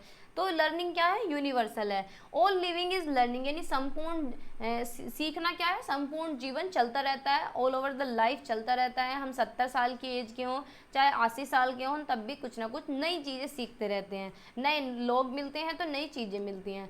लर्निंग इज ग्रोथ, यानी सीखना क्या है, विकास है। जब हम लर्निंग हमारी होती रहती है, जब हम चीज़ें सीखते रहते हैं तो हमारी ग्रोथ भी होती रहती है। अब आप लोग हैं, अगर आप लोग अब जैसे आप बीएड कर रहे हैं, बीएड के बाद अगर तुरंत पढ़ाई बंद कर दें, कंपटीशन की आपने तैयारी करी और किसी का 1% सिलेक्शन नहीं हुआ और उसने पढ़ाई वहीं रोक दी, तो आपकी ग्रोथ क्या है, रुक जाएगी। और बेशक आपका सिलेक्शन ना हो और आप कंटिन्यूटी में कुछ ना कुछ कर ही रहे हैं, कुछ ना कुछ कर ही रहे हैं, चाहे वो इस साइड का हो, एजुकेशन साइड का हो, दूसरी साइड का हो, तो आपकी क्या है, ग्रोथ चलती रहेगी। क्यों चलती रहेगी, क्योंकि लर्निंग हो रही है ना। लर्निंग इज चेंज, यानी सीखना क्या है, परिवर्तन है। परिवर्तन हमारी बॉडी में आता है, हमारे बिहेवियर में आता है, क्योंकि हम एड ऑन करते चले जाते हैं चीज़ों को। लर्निंग इज एडजस्टमेंट, यानी सीखना क्या है, अनुकूलन है। जब हम सीख लेते हैं चीज़ों को तो हम एनवायरनमेंट में अपने आप को एडजस्ट कर लेते हैं। अब मैं वही एग्जांपल दे रही थी कि हम कहीं और जाके रहने लगे तो हम क्या करेंगे, वहाँ पे एडजस्ट करेंगे, वहाँ के तौर तरीके सीख लेंगे कि किस तरीके से यहाँ चीज़ें होती हैं, कहाँ मार्केट है, कहाँ से कपड़े लेने हैं, कहाँ से फल वगैरह लेने हैं, सब्जी कहाँ से लेनी है, कहाँ मिलती हैं, तो सारी चीज़ें सीख जाएंगे। कहाँ से कन्वेंस मिलेगा, कहाँ से ऑटो मिलेगा, तो हम क्या है, एडजस्ट कर लेते हैं। लर्निंग इज ऑर्गेनाइजेशन एक्सपीरियंस, यानी सीखना अनुभव का संगठन है। अनुभव का संगठन कैसे है, हम भाई ऐसा तो है नहीं कोई आज सीख रहा है तो आज से उसकी लर्निंग स्टार्ट हो रही है। मैं सीख रही हूँ तो मुझे अब से पहले कुछ आता ही नहीं था। तो लर्निंग क्या है, एक एक चीज़ जोड़ जोड़ के, सारी चीज़ें जब हम जोड़ लेते हैं वो सीखना होता है। आज हमने कुछ सीखा, कल हमने कुछ सीखा। अब कहते हैं ना कि कोई इंसान हो, वो कहते हैं कि कितना समझदार है या फिर कितना पढ़ा लिखा है, तो वो कोई एक दिन में थोड़ी ना पढ़ता है, एड ऑन चली होती हैं, चीज़ें चलती रहती हैं, सबका संगठन हो जाता है। ठीक है। तो लर्निंग क्या है, ऑर्गेनाइजेशन एक्सपीरियंस है। आगे चलते हैं। लर्निंग इज पर्पसिव, यानी सीखना क्या है, उद्देश्यपूर्ण भी है। बहुत बार हम अपने उद्देश्य के लिए भी सीखते हैं कि हमारा ये एम है। अब आपके बीएड के एग्जाम है तो आप क्यों सीख रहे हैं, क्योंकि बीएड के एग्जाम में भाई अच्छे नंबर लेके आने हैं, बीएड में अच्छे नंबर के साथ पास करना है। दूसरी बार नॉलेज भी इम्प्रूव करनी है, क्योंकि ये नॉलेज आपकी कहाँ काम आएगी, जितने भी टेट एग्जाम होंगे, डीएसएसबी होगा, उसमें काम आएगी। ठीक है, क्योंकि उनकी सीडीपी यहीं से बनती है। ठीक है। तो आपका क्या है, लर्निंग क्या है, आपकी पर्पसिव है। लर्निंग इंटेलिजेंट, यानी सीखना क्या है, विवेकपूर्ण है। कि बहुत से बच्चे ऐसे होते हैं कि बहुत जल्दी सीख लेते हैं, कोई चीज़ उन्हें समझाई एक बार में सीख लेंगे। जैसे कि आप लोगों का एग्जांपल दे रही हूँ, कुछ बच्चे ऐसे होते हैं कि एक बार पढ़ाया समझ में आ गए, या फिर स्पीड बढ़ा के, अगर जैसे अब तक किसी ने कुछ नहीं पढ़ा, कुछ ऐसे बच्चे हैं जिन्हें अब तक कुछ नहीं पढ़ा, तो स्पीड बढ़ा के भी देखेंगे, 2 की स्पीड में सारी वीडियो भी देख लेंगे तो भी समझ में आ जाएगा। तो कुछ बच्चे क्या है, इंटेलिजेंट होते हैं, जो सही तरीके से जल्दी सीख लेते हैं। लर्निंग एक्टिव है, एक्टिव होकर हम सीखते हैं। Learning is both individual and socially, यानी हम व्यक्तिगत तरीके से भी सीख सकते हैं और सामाजिक तरीके से भी सीख सकते हैं, समाज से भी सीखते हैं। Learning is product of environment, अपने वातावरण से सीखते हैं। लर्निंग इज डिस्कवरी, यानी खोज करना है। जब हम सीखते हैं तो कुछ ना कुछ खोज भी करते हैं, कुछ ना कुछ डिस्कवर करने की कोशिश भी करते हैं, है ना। अब आप लोग क्या डिस्कवर कर रहे हैं, जैसे कि आप लोग सीख रहे हैं तो आप नए नए क्वेश्चन देख रहे हैं कि भाई ये क्वेश्चन भी आ सकता है क्या, ये वाले 1 शॉर्ट भी कर सकते हैं, वेरी शॉर्ट और थोड़े से ज़्यादा कर लूँ, तो आप क्या कर रहे हैं, डिस्कवरी कर रहे हैं। अब क्या स्टेप्स हैं लर्निंग प्रोसेस में, यानी सीखने की प्रक्रिया में कौन कौन से सोपान आते हैं। कि भाई लर्निंग अगर हम कर रहे हैं या फिर आप लोग ही सीख रहे हैं तो आप क्या होने चाहिए, मोटिवेटेड होने चाहिए, आपके अंदर प्रेरणा होनी चाहिए। प्रेरणा है तभी तो आप सीख रहे हैं, वरना क्यों आते सीखने। बीएड के चैनल पे आर्ट क्राफ्ट में कहीं जाते, कोई हंसी मजाक का चैनल देख रहे होते, लेकिन आप क्या है, आपके अंदर मोटिवेशन है कि भाई एग्ज़ाम है 1 तारीख से और मुझे पढ़ना है, तो मुझे कोई सही चैनल दिख जाए जहाँ थोड़ा सा सीरीज़ में काम हो रहा हो, तो आप क्या है, आपके अंदर मोटिवेशन है। आपका गोल सेट है कि भाई 1 तारीख से पेपर है, मेरा गोल सेट है नंबर लाने बढ़िया। ठीक है। और आपके सामने बाधा भी आएंगी, बैरियर्स क्या आएंगे कि पढ़ती बार बहुत ज़्यादा नींद आती है, जब भी बुक खोलूँ नींद आ जाती है, इतनी बोरिंग थ्योरी है, फिलोसफी मुझे बहुत बोरिंग लगती है। तो ये क्या है, आपके बैरियर्स हैं। किसी का मैसेज आया था कि पॉलिसी मुझे बहुत अच्छी नहीं लगती बिल्कुल पढ़ने में, जितने भी कमीशन है। तो ये क्या है, जब आप सीखेंगे तो आपके सीखने में बाधा भी आएंगी। ठीक है। वेरियस एक्सप्लोरेटरी रेस्पॉन्स, फिर आप चीज़ों को क्या है एक्सप्लोर करेंगे, अलग अलग देखेंगे कि भाई आल आल में से पढ़ के देखता हूँ या देखती हूँ, समझ आता है नहीं आता है। फिर क्या है एस के मंगल से देखता हूँ कि पढ़ के समझ आता है नहीं आता है। अच्छा ये तो गाइड होगी, इनसे भी समझ नहीं आ रहा। सैम्पल पेपर से देखता हूँ, मॉडल पेपर से समझ आता है नहीं आता है। यार मुझे तो यहाँ भी समझ नहीं आ रहा। तो आप क्या है बहुत सारे रेस्पॉन्स दिखाएंगे, यहाँ भी पढ़ेंगे यहाँ भी पढ़ेंगे। फिर देखते हैं कि कॉलेज विद भावना से देख लूँ, कुछ मदद मिल जाए तो। फिर आपके यहाँ अगर समझ में नहीं आया तो फिर आप सोचेंगे कि कहाँ से पढ़ूँ, चलो यहीं से ही पढ़ लेता हूँ, कम से कम कुछ समझ आ रहा है। तो ये होता है, ठीक है। तो एक्सप्लोर करेंगे आप चीज़ों को, फिर आपको रीइंफोर्समेंट भी मिलेगा। आप अंदर से क्या है मोटिवेटेड रहेंगे, आपको रीइंफोर्समेंट मिलेगा, पुनर्बलन मिलेगा कि यार चलो कॉलेज विद भावना पे मुझे कुछ तो समझ आ रहा है, अब तक तो बिल्कुल ही हाथ पल्ले कुछ नहीं लग रहा था। तो आपको क्या है पॉजिटिव रीइंफोर्समेंट भी मिल सकता है और नेगेटिव भी मिल सकता है। इंटीग्रेशन यानी जो भी सब आपने पढ़ लिया है उसका सारा संगठन हो जाएगा, ठीक है। अब कौन कौन से फैक्टर अफेक्ट करते हैं सीखने को, तो फैक्टर पहले देखते हैं कि बच्चे को कौन से अफेक्ट करते हैं, यानी शिक्षार्थी से संबंधित कौन से कारक हैं जो उसके सीखने में प्रभावित करते हैं, सीखने को प्रभावित करते हैं। फर्स्ट है विल टू लर्न, यानी सीखने की इच्छा होनी चाहिए। बच्चे की पहले इच्छा होनी चाहिए। टीचर जब क्लास में पढ़ाए तो उसे देखनी चाहिए कि बच्चे का इंटरेस्ट क्या है, क्या उसकी रुचि है, क्या वो सीखना चाहता है। तुम पढ़ा रहे हो उसे साइंस में उसे बिल्कुल भी इंटरेस्ट नहीं है, तो हमें बच्चे की क्या है इंटरेस्ट देखना है, उसका एप्टीट्यूड देखना है, उसका एटीट्यूड देखना है, उसकी एबिलिटी देखनी है कि क्या वो सीखने का इच्छुक है नहीं। शैक्षिक पृष्ठभूमि देखनी है, यानी एजुकेशनल बैकग्राउंड देखना है। एजुकेशनल बैकग्राउंड से मतलब ये नहीं है कि उसकी पूरी डिग्रीज देखेंगे, यानी अगर हम उसे मैथ की क्लास में पढ़ा रहे हैं तो हम ये देखेंगे कि ये पहले मैथ में कैसा था। अगर उसे मैथ कभी समझ ही नहीं आया तो हम उसे या तो मैथ पढ़ाएंगे नहीं, और पढ़ाएंगे तो फिर दूसरे तरीक़ों से पढ़ाएंगे। तो हमें क्या है एजुकेशनल बैकग्राउंड भी देखना है। फिर है फिजिकल एंड मेंटल हेल्थ। जब हम बच्चे को पढ़ा रहे हैं तो हम ये भी देखेंगे कि उसका स्वास्थ्य ठीक है नहीं, मेंटली फिजिकली वो ठीक है नहीं। अगर बच्चे को कुछ दिक्कत होगी तो डॉक्टर से कंसल्ट करेंगे या फिर उसका कुछ ना कुछ ट्रीटमेंट होगा। तो पहले देखना होगा कि फिजिकली और मेंटली हेल्दी है नहीं। अगर फिजिकली और मेंटली वो हेल्दी नहीं है, इलनेस है, कोई भी बीमारी है, कोई भी डिजीज़ है, तो ये फैक्टर अफेक्ट करेंगे उसके सीखने को, ठीक है। मैच्योरिटी यानी परिपक्वता, ये देखेंगे कि जो हम बच्चे को सिखा रहे हैं वो इतना सीखने के लिए परिपक्व है नहीं है, है ना। मोटिवेशन, जब बच्चा पढ़ रहा होता है तो उसे पढ़ने के लिए क्या है मोटिवेशन चाहिए, तो पहले टीचर क्या करेगा मोटिवेट करेगा। अगर बच्चा मोटिवेट नहीं है तो उसकी लर्निंग अफेक्ट होगी, सीखना प्रभावित होगा, ठीक है। एटीट्यूड ऑफ द लर्नर, सीखने वाले की अभिवृत्ति देखनी है। बहुत सारे बच्चे ऐसे होते हैं जो सीखना ही नहीं चाहते। अगर बच्चे का एटीट्यूड ये है कि मुझे सीखना ही नहीं है तो उसे टीचर कितनी भी कोशिश कर ले उसे सिखा नहीं सकता। तो हमें बच्चों को पहले क्या है रेडी करना पड़ेगा, है ना। सीखने की समय तथा अवधि यानी टाइम और ड्यूरेशन देखना है। टाइम और ड्यूरेशन से मतलब है कि टीचर को ये देखना है कि अगर बच्चा 40 मिनट का पीरियड है और बच्चे को 40 मिनट में बोरियत आने लगती है तो टीचर को उसका टाइम लिमिट घटानी होगी। दूसरी बात, क्लास में हम स्कूल में जब पढ़ते थे तो 8 पीरियड होते थे, कहीं कहीं 6 भी होते हैं। तो 8 पीरियड में क्या है तो ये देखना है टीचर को कि कौन सा सब्जेक्ट मुझे पहले रखना है। जैसे कि मैथ और साइंस स्टार्टिंग में रखने चाहिए क्योंकि हार्ड सब्जेक्ट हैं, लास्ट तक जाते जाते बच्चे की एनर्जी खत्म हो जाती है, ठीक है। तो टाइम और ड्यूरेशन भी देखनी है सिखाने की। इंटेलिजेंस, कुछ बच्चे इंटेलिजेंस होते हैं, कुछ बच्चे डल होते हैं, कुछ अच्छी तरीके से सीख लेते हैं, जल्दी सीख लेते हैं, कुछ देर में भी नहीं सीख पाते। लर्निंग प्रोसेस, यानी लर्निंग प्रोसेस हर किसी का अलग है। टीचर चाहे कितना भी सिर फोड़ के समझा ले, अगर बच्चे को सेल्फ स्टडी से समझ आ रहा है तो सेल्फ स्टडी से ही समझेगा, बुक से समझ आ रहा है तो बुक से ही समझेगा। बहुत से ऐसे हैं कि बुक भी नहीं उठाएंगे, कि किसी से भी नहीं पढ़ेंगे तो टीचर का ही समझ आएगा। तो सबकी लर्निंग प्रोसेस अलग होती है। अब टीचर के कौन से फैक्टर हैं, शिक्षक से संबंधित कौन से कारक हैं जो लर्निंग को प्रभावित करते हैं। कि टीचर को क्या है सब्जेक्ट की नॉलेज होनी चाहिए। अगर उसे सब्जेक्ट ही नहीं पता है कि तुझे पढ़ाना क्या है, कौन सा सब्जेक्ट पढ़ाना है, टीचर गया क्लास में बोल रहा है कि बताओ क्या पढ़ोगे, कोई कह रहा है मैथ पढ़ेंगे, साइंस पढ़ेंगे, हिंदी पढ़ेंगे, इंग्लिश पढ़ेंगे, तो टीचर को क्या है सब्जेक्ट की नॉलेज होनी चाहिए, पता होना चाहिए कि कौन से सब्जेक्ट में तुझे क्या पढ़ाना है, मास्टरी होनी चाहिए। टीचर का बिहेवियर अच्छा होना चाहिए, फ्रेंडली बिहेवियर होना चाहिए। नॉलेज ऑफ साइकोलॉजी, उसे साइकोलॉजी सभी की पता होनी चाहिए कि किस बच्चे का दिमाग कैसा है, कौन बच्चा सीखने के लिए उत्सुक है, कौन बच्चा उत्सुक नहीं है, किसकी रुचि है, किसकी रुचि नहीं है। हर बच्चे की साइकोलॉजी उसके माइंड में होनी चाहिए। टीचिंग मेथड्स उसके इफेक्टिव होने चाहिए। अगर टीचिंग मेथड्स अच्छे नहीं हैं तो सीखने को प्रभावित करेंगे। बच्चों के अकॉर्डिंग उसके टीचिंग मेथड्स होने चाहिए। उसे इंडिविजुअल डिफरेंसेस का भी पता होना चाहिए, यानी तुझे टीचर को ये पता होना चाहिए कि भाई 40 बच्चे क्लास में हैं तो सभी में कुछ ना कुछ भिन्नता है। अगर एक बच्चा पढ़ने में डल है और तुम उसे टिपिकल टास्क कुछ भी दे रहे हो, कॉम्प्लेक्स टास्क, तो वो कर पाएगा?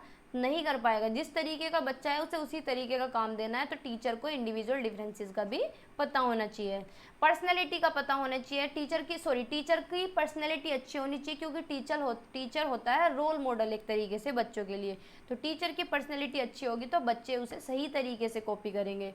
चाइल्ड सेंटर्ड एजुकेशन होनी चाहिए, यानी बच्चा केंद्र में होना चाहिए। बच्चे के ऊपर डिपेंड रहता है बच्चा सीखना क्या चाहता है, क्या उसे सिखाना है, क्या उसका इंटरेस्ट है। टाइम टेबल बच्चे के अकॉर्डिंग होना चाहिए, यानी टाइम टेबल ऐसा होना चाहिए जो लर्निंग को अफेक्ट ना करे। क्लास में को करिकुलर एक्टिविटीज़ भी होनी चाहिए, यानी ऐसा नहीं है कि सिर्फ पढ़ाई पढ़ाई करा रहे हैं, गेम पीरियड भी होना चाहिए, एक्टिविटीज़, म्यूजिक, डांस वगैरह भी होना चाहिए। डिसिप्लिन भी होना चाहिए। डिसिप्लिन ऐसा होना चाहिए कि सिंपल डिसिप्लिन हो, बहुत ज़्यादा हार्श या स्ट्रिक्ट डिसिप्लिन ना हो कि डंडे के जोर पे बच्चे को चुप कराया जा रहा है। Factors belonging to subject matter, जो यानी पाठ्य वस्तु है, जो बुक है, उससे संबंधित कौन से कारक हैं कि नेचर क्या है सब्जेक्ट मैटर का, कैसी उसकी प्रकृति है, हार्ड तो नहीं है, ज़्यादा है, हार्ड चीज़ें हम बच्चे को तो नहीं सिखा रहे हैं। कंटेंट का साइज क्या है, किस साइज का, यानी जैसे कि मैंने ये एग्जांपल आपको पहले भी दिया था कि बच्चे क्या है साइज देखते हैं कंटेंट का। बुक आएगी ना तो सबसे पहले देखेंगे कौन से पेज का कितना चैप्टर है। आप लोग बड़े हो गए हैं तो आप में से भी बहुत ऐसे करते होंगे कि जैसे कि 6 यूनिट है तो ये देखेंगे सबसे बड़ी यूनिट कौन सी है, अच्छा सबसे बड़ी है, इसे बाद में करूँगा, सबसे पहले इसके अंदर तो 3 ही चैप्टर हैं, 3 ही टॉपिक है, इसे पहले कर लेता हूँ। तो साइज ऑफ द कंटेंट भी मैटर करता है, ठीक है। सीरियल ऑर्डर ऑफ कंटेंट का सीरियल ऑर्डर भी मैटर करता है। इलस्ट्रेशन प्रेजेंटेशन यानी डायग्रामिक रिप्रेजेंटेशन होनी चाहिए, बहुत सारे उदाहरण होने चाहिए। लैंग्वेज स्टाइल कैसा है सब्जेक्ट मैटर का, वो भी डिपेंड करता है किस मेथड से तुम पढ़ा रहे हो, ऑडियो विजुअल मटेरियल है नहीं है, किस तरीके का है, सब्जेक्ट मैटर इंटरेस्टिंग है या नहीं, तो ये भी देखना है। आज बहुत गर्मी है। एनवायरमेंटल फैक्टर्स, वातावरण से संबंधित कारक, वैसे तो अब गर्मी आ ही गई है, अब तो डेली गर्मी होगी। वातावरण से संबंधित कौन से कारक हैं कि हमें बहुत बार बच्चे की जो लर्निंग है वो अफेक्ट करती है हेरिडिटी की वजह से भी, कि बच्चा जन्म से ही पढ़ाई में कमज़ोर है, बहुत बार जन्म से होशियार होता है तो वो उसका पॉजिटिव पॉइंट भी होता है।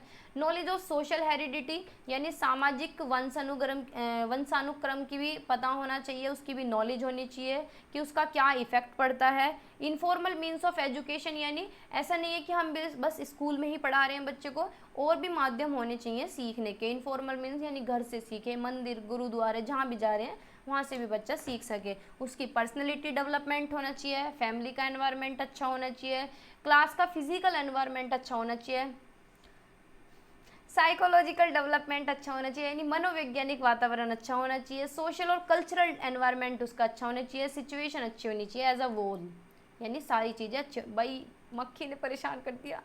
थ्योरीज ऑफ लर्निंग यानी सीखने के सिद्धांत, कौन कौन सी थ्योरी हैं, थ्योरी तो बहुत सारी हैं लेकिन कुर्ट लेविन हम पढ़ेंगे नहीं क्योंकि आज तक पूछी नहीं गई है।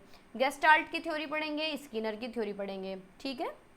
बाकी पेवलोव, थॉर्नडाइक भी देखते हैं। फर्स्ट लो है Thorndike trial and error theory, मतलब फर्स्ट थ्योरी है, बहुत सारी थ्योरी हैं इसके अंदर, हमने पीछे देख ही लिए हैं, थॉर्नडाइक बॉन्ड थ्योरी, पेवलोव की theory, Skinner theory, Gestalt theory, Kurt Lewin theory. तो थॉर्नडाइक की देखते हैं। तो थॉर्नडाइक ने ट्रायल एंड एरर थ्योरी दी थी, किसके बेस पे इन्होंने एक्सपेरिमेंट किया था, चिकन पे, रैट पे और कैट पे, और सबसे ज़्यादा जो फेमस था इनका वो कैट वाला एक्सपेरिमेंट था। इन्होंने भूखी बिल्ली को क्या है पिंजरे में रखा, उसने बहुत प्रयास किए, उछल कूद की, तो हालांकि उसका पैर क्या है पिंजरे पे पड़ गया और उसे खाना मिल गया। तो यही इनका एक्सपेरिमेंट था। बाकी इन्होंने लॉज दिए हैं इसी एक्सपेरिमेंट के बेस पे, 3 प्राइमरी लॉ हैं और बाकी जो हैं सेकेंडरी लॉ हैं 8। प्राइमरी लॉ ऑफ रेडीनेस यानी क्या है, तत्परता का नियम या फिर तैयारी का नियम। इसमें क्या है, बच्चा रेडी होना चाहिए पढ़ने के लिए, अगर वो रेडी है तो हम उसे पढ़ा सकते हैं, अगर वो रेडी नहीं है, तैयार नहीं है, तो हम उसे नहीं पढ़ा सकते। सेकंड है लॉ ऑफ एक्सरसाइज और प्रैक्टिस, यानी exercise practice makes a man perfect, की करत करत अभ्यास के जड़मति होए सुजान, क्या बोलते हैं वो। तो लॉ ऑफ एक्सरसाइज यानी जैसे जैसे प्रैक्टिस आप करेंगे उसी तरीके से आप सीखते जाएंगे। Law of effect, effect positive भी हो सकता है, नेगेटिव भी हो सकता है। अगर आपको कोई बहुत अच्छी चीज़ मिल गई है या आपने कुछ पा लिया है, आपका कनेक्शन अच्छा बन गया है, तो आप क्या हैं, पॉजिटिव तरफ जाएंगे, वरना नेगेटिव इफेक्ट होगा। सेकेंडरी लॉज हैं law of primacy. Law of primacy यानी जो स्टार्टिंग में हम सीखते हैं वो हमें एंड तक याद रहता है, या फिर जैसे कि फर्स्ट इंप्रेशन लास्ट इंप्रेशन है, इसी तरीके से लॉ ऑफ प्राइमेसी है कि जो हम स्टार्टिंग में सीखते हैं वही बेस्ट होता है। लॉ ऑफ रिसेंसी यानी रिसेंट की चीज़ें हमें बहुत ज़्यादा याद रहती हैं, जैसे कि आपका एग्ज़ाम है, अब आपके एग्ज़ाम में 6 से 7 दिन बचे हैं, यानी आज कितनी तारीख है, 22-23 तारीख है, डेट का मुझे बहुत गड़बड़ रहती है, 23 तारीख है आज। तो जैसे कि आप रिसेंट में पढ़ रहे हैं तो आपके एग्ज़ाम आ रहे हैं, आपको क्या चीज़ें याद रहेंगी। Law of intensity of stimulus यानी स्टिमुलस उत्तेजना जितनी मजबूत होगी, रेस्पॉन्स भी उतना ही मजबूत होगा, यानी जितनी मेहनत के साथ आप तैयारी करेंगे उतने ही अच्छे आपके नंबर होंगे। लॉ ऑफ मल्टीपल रेस्पॉन्स यानी जितना ज़्यादा आप कोशिश करेंगे, जितनी बार आप कोशिश करेंगे, उतना ही आप अपने लक्ष्य के नज़दीक होंगे। लॉ ऑफ सेट और एटीट्यूड यानी आप अपने दिमाग में सेट कर लेते हैं कोई भी पर्सन किसी भी काम को लिए कि मुझे ये काम किस तरीके से करना है। अगर मुझे स्कोर अच्छा करना है एग्ज़ाम में, आपने दिमाग में सेट कर लिया तो बिल्कुल आप स्कोर अच्छा करेंगे। अगर आपने पहले ही सोच लिया कि मैं स्कोर नहीं कर पाऊँगा, या मेरे बस की बात नहीं है, या मुझसे समझ नहीं आती साइकोलॉजी, तो ये क्या है, इसी तरीके का आपका रिजल्ट होगा। लॉ ऑफ एनालॉजी और सिमिलरिटी यानी इसका मतलब है ओल्ड एक्सपीरियंसेस यानी जो आपके पहले एक्सपीरियंस है उन्हें नई सिचुएशन में यूज़ करना। आगे चलते हैं law of associative shifting where by response में shift from one stimulus to another, यानी जैसे कि लड़कियां क्या करती हैं, टेडी से बात करेंगी तो अपनी फीलिंग्स को क्या है ट्रांसफ़र कर देते हैं टेडी तक, या फिर डोल से बात करना, गुड़ियाओं से बात करना, तो ये होता है law of associative shifting. Law of partial activity या prepotency, it means learner would react selectively to the important और essential is the situation neglecting the non, यानी हम क्या करते हैं, जैसे हम पढ़ते हैं तो हम क्या है इंपॉर्टेंट चीज़ों को पहले पढ़ लेते हैं और जो कम इंपॉर्टेंट है उन्हें बाद में पढ़ेंगे। जैसे कि यही थ्योरी है, ये सारी थ्योरी हैं, वैसे तो ये 2 नंबर में पूछी जाती हैं, लेकिन बहुत बार क्या होता है कि जो इम्पोर्टेंट चीज़ें होती हैं उसे हम पहले पढ़ते हैं, जो कम इम्पोर्टेंट है उसे बाद में पढ़ते हैं। 1 सेकंड में लैपटॉप चार्जिंग पे लगा देती हूँ, लैपटॉप डाउन हो गया है। फिर आगे चलते हैं, अगर इनका ओवरऑल देखें तो इन्होंने क्या है जो trial and error learning theory दी थी, इसमें एक ऑर्गेनिज्म यानी जैसे कि कैट ने बहुत सारे अटेम्प्ट किए थे, बहुत बार कोशिश की, तब जाके उसे खाना मिला, तो यूजुअली उसने नंबर ऑफ अटेम्प्ट करे और बहुत सारी गलतियां भी की होंगी। जब हम बहुत बार ट्राई करते हैं तो गलतियां भी होती हैं, यानी जैसे कि आप लोग ही हैं बहुत बार ट्राई करेंगे किसी भी एग्जाम को देने के लिए तो आपको फेलियर भी मिल सकती है, लेकिन आप क्या है नंबर ऑफ अटेम्प्ट्स देंगे और नंबर ऑफ एफर्ट्स लगाएंगे जब आप करेक्ट बिहेवियर तक पहुंच पाएंगे। ठीक है, उसके लिए आपको मोटिवेटेड भी होना पड़ेगा। अगर आपको अपना उद्देश्य पाना है तो आपके अंदर क्या है प्रेरणा भी होनी चाहिए, आप अलग अलग एक्सप्लोर करेंगे चीज़ों को, आपको अगर आपने काम अच्छा किया है तो आपको रिवार्ड मिलेगा। ठीक है, अब इसके एजुकेशनल इम्प्लीकेशन देख लेते हैं, यानी हम एजुकेशन में या फिर शिक्षा में इसका कैसे यूज़ कर सकते हैं। तो इस सिद्धांत के द्वारा बालक पहले की गई गलतियों से होने वाले अनुभवों से लाभ उठाता है तथा उसके व्यवहार में सुधार आता है।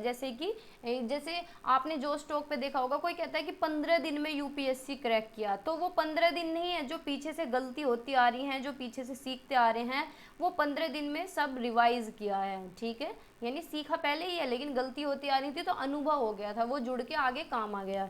यह सिद्धांत निरंतर प्रयास पर बल देता है, इसलिए बालक किसी भी समस्या से घबराता नहीं है, उसमें धैर्य और परिश्रम के गुणों का विकास होता है, यानी बालक क्या है परमानेंट ट्राई करता रहता है। यह सिद्धांत अभ्यास की क्रिया पर आधारित है, यानी प्रैक्टिस पे डिपेंड है। ये जब सीटेट के क्वेश्चन आते हैं तो हम कहते हैं, अगर कहीं भी रिवार्ड और पनिशमेंट की बात आती है तो हम कहते हैं बिहेवियरिज्म। तो ये सारे बिहेवियरिज्म तो हैं, थॉर्नडाइक, स्किनर, पैवलोव, ये सारे क्या हैं बिहेवियरिज्म। ये बात करते हैं प्रैक्टिस की, रिवार्ड की, पनिशमेंट की।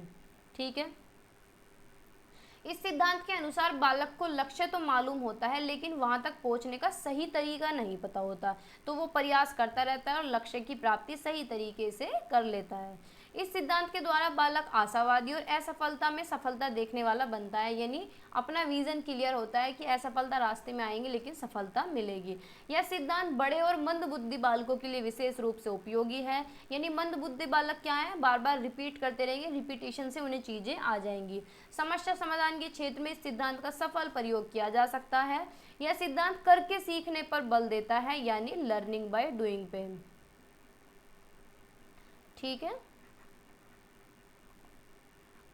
यह सिद्धांत के अनुसार बालकों को सिखाते समय उनकी व्यक्तिगत विभिन्नताओं पर ध्यान दिया जाना चाहिए, यानी देखना चाहिए इंडिविजुअल डिफरेंसेस कैसे कैसे हैं, किस तरीके के बच्चे क्लास के अंदर हैं। इस सिद्धांत के अनुसार छात्रों की मनोवृत्ति का अधिगम से गहरा संबंध होता है। इस दृष्टि से छात्रों को कुछ भी सिखाने से पूर्व कार्य के प्रति सकारात्मक दृष्टिकोण उत्पन्न करना नितांत आवश्यक है, यानी कुछ भी सिखाने से पहले बच्चों को पॉजिटिव रखना पड़ेगा सिखाने के लिए।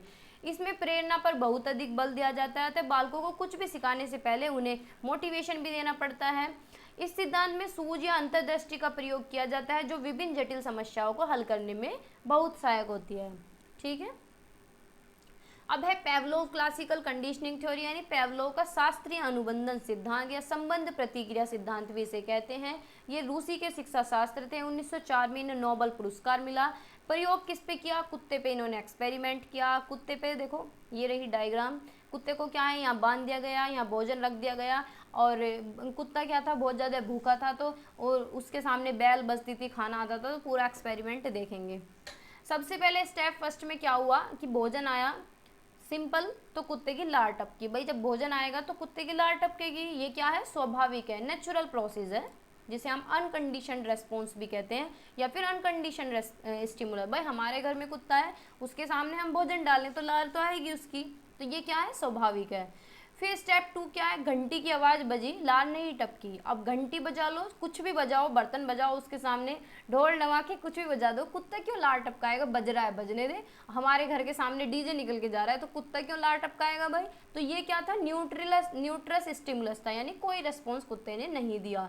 फिर क्या है, थर्ड पॉइंट क्या है, अनुबंध हो जाने पर, यानी बॉन्ड बना दिया गया किस चीज़ का, घंटी की आवाज़ और भोजन को एक साथ जोड़ दिया गया। ये प्रक्रिया कई बार की तो कुत्ता समझ गया कि घंटी बजेगी और भोजन आएगा, तो वो क्या है, लार टपकाना उसने शुरू कर दिया। तो ये क्या है, अनकंडीशनड स्टिमुलस था, कि कुत्ते के दिमाग में ये चीज़ सेट हो गई कि घंटी बजेगी और भोजन आएगा।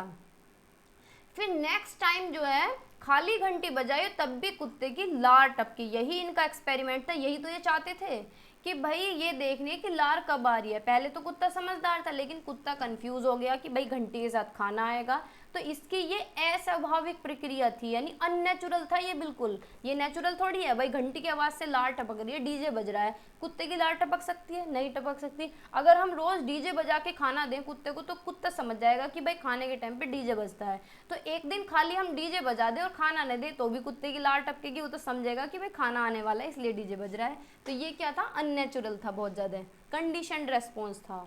ठीक है, ये इसका डायग्राम है, देख सकते हैं। आगे चलते हैं, इसकी कौन कौन से प्रोसेस हैं क्लासिकल कंडीशनिंग के। तो सबसे पहले है एक्विजिशन, यानी डॉग ने जब एक्वायर कर लिया, उसने अर्जित कर ली वो वॉइस, वो समझ गया कि बैल बजेगी और खाना आएगा और उसकी लार आनी शुरू हो जाती है। तो ये बिहेवियर क्या है, उसने अर्जित कर लिया। ठीक है। सेकेंड है स्टिमुलस जनरलाइजेशन, यानी डॉग ने डिफ्रेंशिएट कर लिया कि ये जो साउंड है ये बैल की है और खाना उसके साथ आता है, तो उसने जनरलाइज कर लिया कि हाँ भाई साउंड है, साउंड बज रही है, खाना आ रहा है। ठीक है, उसने क्या है, अपने जनरल बिहेवियर में वो शो कर लिया।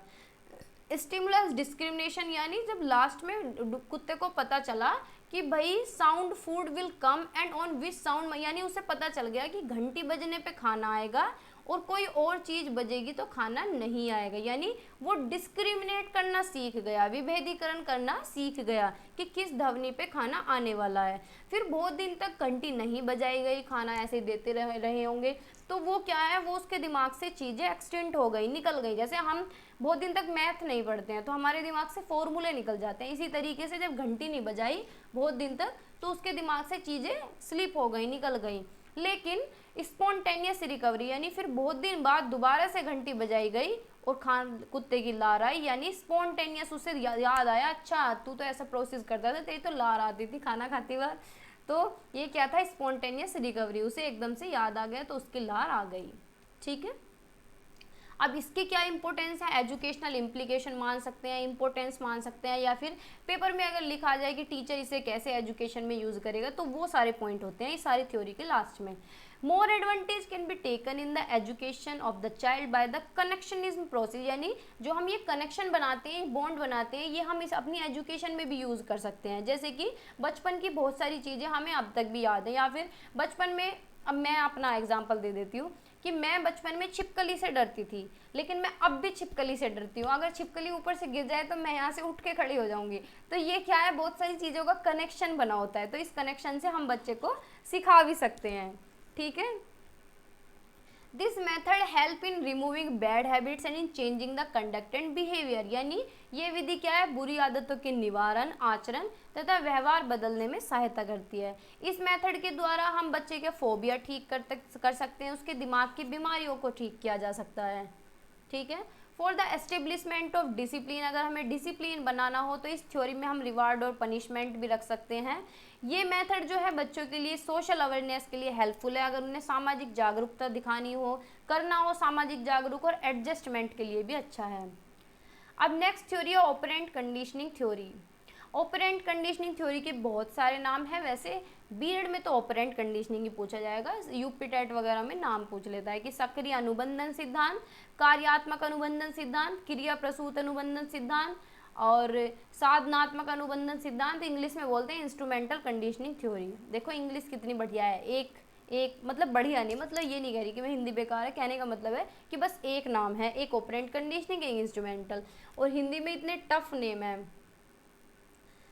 इन्होंने एक्सपेरिमेंट किया था रैट पे, यानी चूहे पे, भूखे चूहे को बंद कर दिया। इस मक्खी ने मुझे परेशान कर दिया है। भूखे चूहे को बंद कर दिया इन्होंने। There was a lever that, एक हत्था था जिसे दबाए जाने के बाद चूहे को भोजन की एक गोली पहुंचने के लिए एक युक्ति जारी की गई, एक मतलब एक जुगाड़ सा कर दिया कि भाई जब उसका लीवर पे हाथ जाएगा, हत्थे पे हाथ या पैर जाएगा तो ही उसे खाना मिलेगा। तो प्रारंभ में चूहे ने क्या है, चलना, सूंघना, खरोचने जैसी बहुत सारी क्रियाएं में लगा हुआ था। इनमें से किसी ने भी भोजन प्राप्त करने में उसकी मदद नहीं की। किसी समय चूहा गलती से हत्थे से टकरा गया और खाना उसे मिल गया। ठीक है, बेशक भूखे चूहे के लिए एक बड़ा पुरस्कार था, ये नहीं उसके लिए तो ये रिवार्ड का काम हुआ कि भाई वो ट्राई कर रहा था और उसे रिवार्ड मिल गया। स्किनर ने एक एक्सपेरिमेंट और किया है पिजन पे, कि बॉल में चोंच मारता रहता था और उसे खाना मिलता रहता था। ठीक है, तो ये एक्सपेरिमेंट है, देख सकते हैं। तो इस एक्सपेरिमेंट में दो टर्म है, एमिटेड बिहेवियर और एलिसिटेड बिहेवियर। एमिटेड बिहेवियर या फिर ऑपरेंट बिहेवियर, हम इसे प्रसूत व्यवहार कह सकते हैं। जो अनुक्रियाएं स्वेच्छाएं से होती हैं, यानी अपनी मर्जी से हम करते हैं, अर्थात बिना किसी उद्दीपन से, उसे प्रसूत व्यवहार कहा जाता है। जैसे कि बच्चे द्वारा खिलौने को छोड़कर दूसरा ले लेना, कि मैं तो नहीं ले रहा इसे, मैं तो दूसरा लूंगा, या फिर बच्चा खिलौने को तोड़ रहा है, या फिर हम ऐसे ही हाथ पैर हिला रहे हैं, इधर उधर चल रहे हैं, कुछ भी लिख रहे पढ़ रहे हैं, तो क्या कर रहे हैं, अपनी मर्जी से कर रहे हैं, कोई नेचुरल तो हो नहीं रहा है वो, है ना। दूसरा है एलिसिटेड बिहेवियर, यानी अनुक्रिया व्यवहार। इसमें क्या है, चीज़ें नेचुरली होती हैं, जैसे कि रोशनी आने पर हम अपने आंखों को ब्लिंक करते हैं, है ना, तो वो क्या होता है, वो नेचुरल है। कोई हमें एकदम से हाथ या पीछे गुट मार दे या फिर कुछ भी हमें चोट पहुंचा दे, तो हम एकदम से झटके से हिलेंगे, उठेंगे, कुछ भी हो सकता है। जैसे कि छिपकली ऊपर से गिर जाए तो मैं एकदम से उठ जाऊंगी, तो ये क्या है, नेचुरल बिहेवियर है। ठीक है, आगे चलते हैं। बस इन्होंने क्या है, रीइंफोर्समेंट दिया है। रीइंफोर्समेंट इन्होंने दो तरह का बताया। रीइंफोर्समेंट क्या होता है, पुनर्बलन, यानी अगर हम किसी को कुछ भी फीडबैक दे देते हैं तो उसके अंदर दोबारा से बल आ जाता है। reinforcement means the probability of the repetition of certain responses increase, यानी पुनर्बलन का क्या तात्पर्य, किसी अनुक्रिया को बार बार दोहराने की संभावना का बढ़ना, कि अगर हमें पुनर्बलन मिलेगा तो हम दोबारा से इस चीज़ को ही करेंगे। अप्रिशिएशन एक तरीके से मान सकते हैं। तो पुनर्बलन दो तरीके का होता है, पॉजिटिव रीइंफोर्समेंट और negative reinforcement. Positive reinforcement, these are the stimulus that increase the probability of an active response when associated with a situation such as food, water, sexual contact, money, यानी जिस चीज़ से हमें पॉजिटिव फीडबैक मिलता है, यानी खुशी मिलती है, वो होता है पॉजिटिव रीइंफोर्समेंट। ठीक है, सेकंड है नेगेटिव रीइंफोर्समेंट, यानी जहाँ से हमें या तो पनिशमेंट मिल रहा है या फिर लाउड नॉइज आ रही है, जो चीज़ हमें परेशान कर रही है। ठीक है, वो होता है नेगेटिव रीइंफोर्समेंट। अब इन्होंने कुछ 4 प्रकार के ये पुनर्बलन को आयोजित निम्नलिखित 4 प्रकार से किया गया है। किस तरीके से आयोजित किया गया है, वैसे ये पेपर में पूछा नहीं जाता है पर हम तब भी देख लेंगे।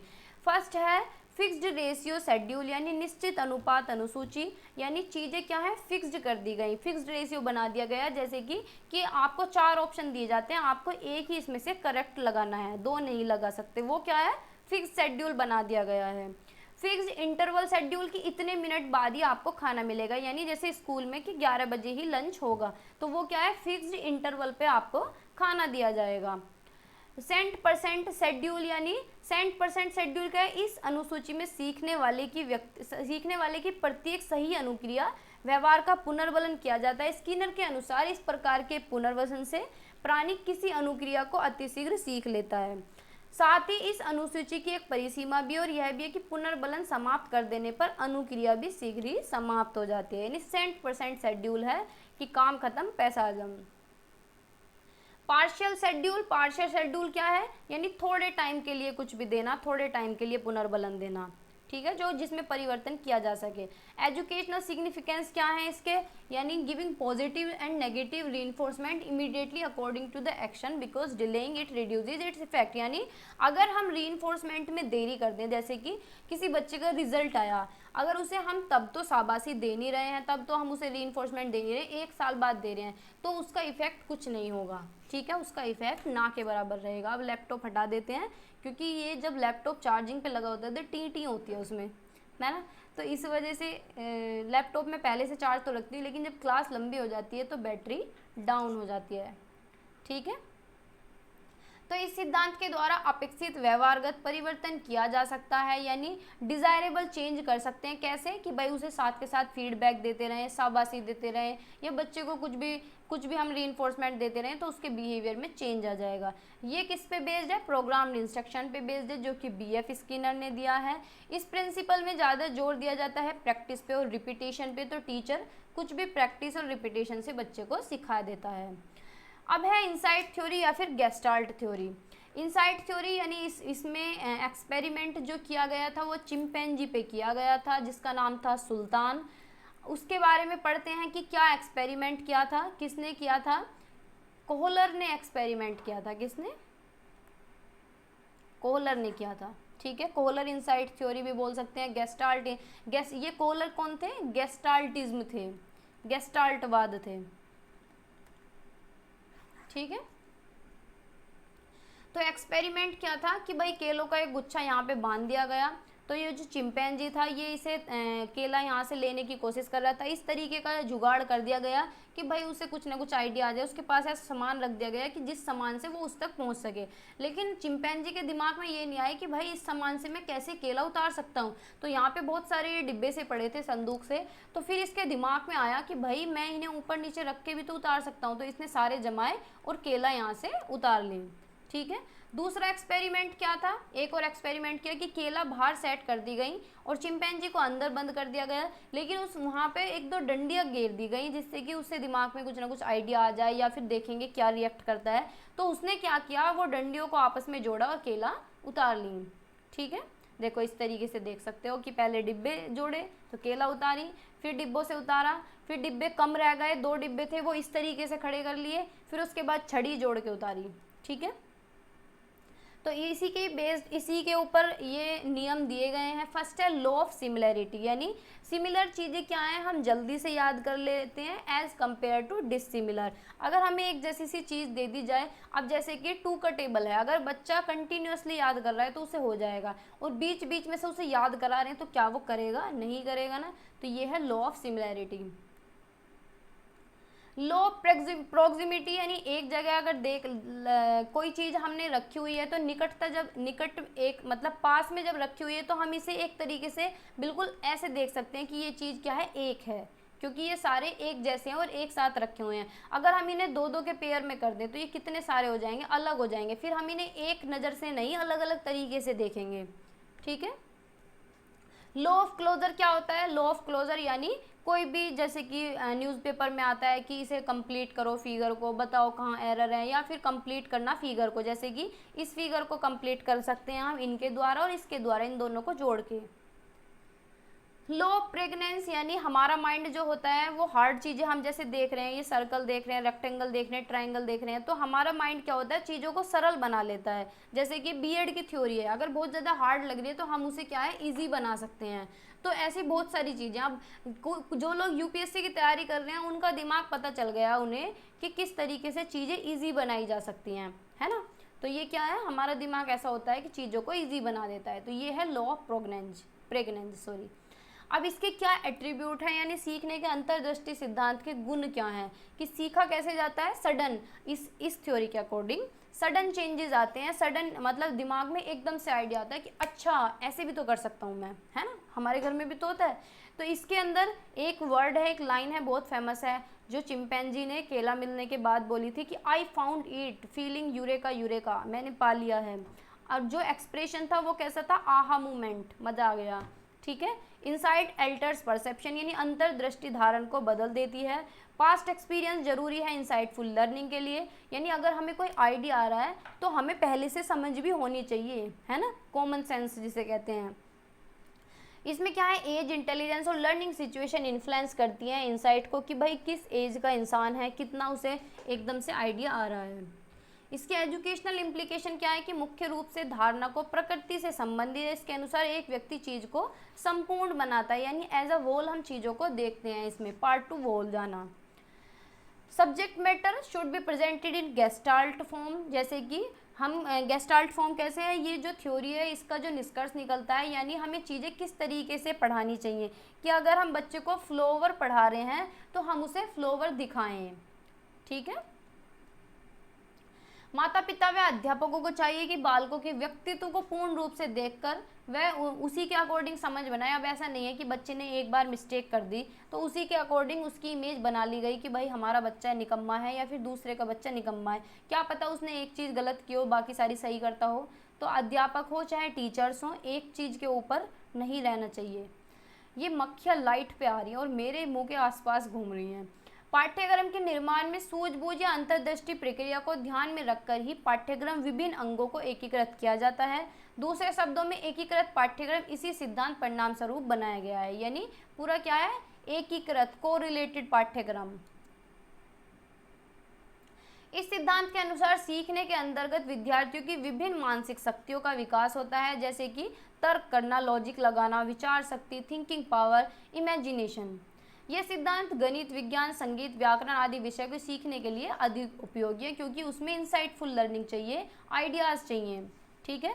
इसमें दो प्रमुख सम हैं, पूर्ण से अंश की ओर यानी वोल टू पार्ट जाना, और सामान्य से कठिन जाना, वोल टू पार्ट जाना। जैसे कि हम अगर बच्चे को चैप्टर पढ़ा रहे हैं, कोई भी टॉपिक पढ़ा रहे हैं, तो पहले हम उसे क्या है, ओवरव्यू दे देंगे कि आज हम ये चैप्टर पढ़ेंगे, फिर उसके बाद उसे सारा टॉपिक बताएं, मतलब छोटे छोटे पार्ट्स में बताएं, यानी वोल टू पार्ट जाना। सामान्य से कठिन की ओर जाना, यानी सिंपल टू कॉम्प्लेक्स पढ़ाना बच्चे को, सरल चीज़ें पहले और कॉम्प्लेक्स चीज़ें बाद में, ठीक। तो आज की क्लास इतनी ही रखते हैं। होपफुली क्लास आपको अच्छी लगी होगी, इन्फॉर्मेटिव लगी होगी। अगर अच्छी लगी है तो लाइक शेयर कर सकते हैं, लाइक करके जाइएगा, क्योंकि लाइक आप बहुत कम करते हैं और लाइक करने में आपके पैसे नहीं लगते हैं। और शेयर कर सकते हैं जहाँ भी बीएड ग्रुप में जुड़े हुए हैं। तो मेरे साथ बने रहिए, पढ़ते रहिए और मुस्कुराते रहिए। अगर चैनल पे नए हैं तो सब्सक्राइब करके जाएं और बेल आइकन को भी ऑन करके जाएं, क्योंकि अगर वीडियोस टाइम से पहले आ जाती हैं तो आपके पास नोटिफिकेशन आ जाए, ठीक है। Bye bye, take care.